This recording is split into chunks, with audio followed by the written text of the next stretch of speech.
Hi, this is Mei Chu. I want to talk to you about a client I had this week who came to me initially because she was diagnosed with cancer. And I've been working with her for the last 7 weeks. And this week was the time that we had a longer session. And during the longer session, we accessed what she called the higher power. What I do with people is that I help them go into a state of relaxation so that they can access their higher power. She had a problem with her legs where both of her legs froze up in pain and she could not walk properly. And she was very concerned about this. And perhaps she thought this was brought on because of the medications that she was taking, the chemotherapy that she was taking for the cancer that she was diagnosed with. But as we were going into the session, I realized at one point that I could, in fact, help her access the higher power.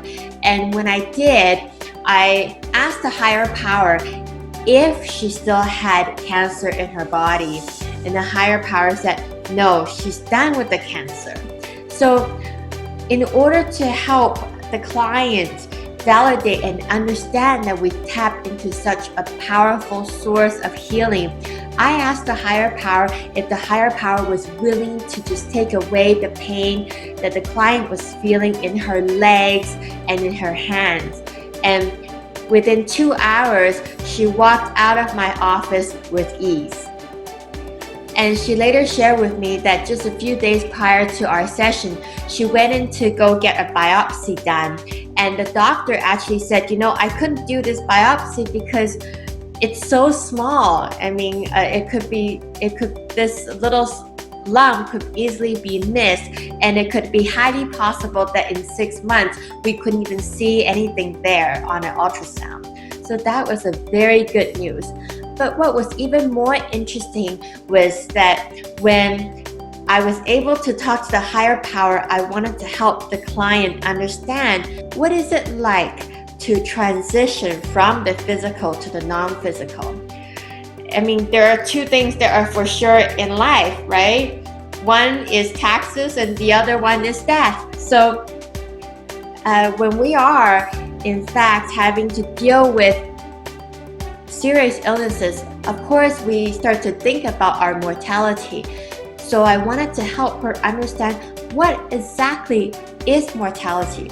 What happens after we leave the physical? So I asked the higher power if the higher power can give my client any messages or suggestions that will help her understand this concept of transition from physical to non-physical. And what she got in session was very interesting. Now I'll get a direct quote. The higher power said through the client, when you die, your spirit does not die. Your spirit becomes omnipresent with the rest of the universe. It was a very emotional message for her because all of a sudden she understood that there is a greater purpose to the illness that she went through, because she realized that now she could help so many people by sharing her story, by sharing her triumph, by sharing her journey. And also what is even more amazing is that when she is complete with her life's purpose here and she transitions from the physical to the non-physical, that she will be making an even greater difference, a greater impact by being a part of the fabric of the entire universe. If you find this story helpful, please share it with friends and family. And please subscribe to my YouTube channel or visit my website at menoraway.com.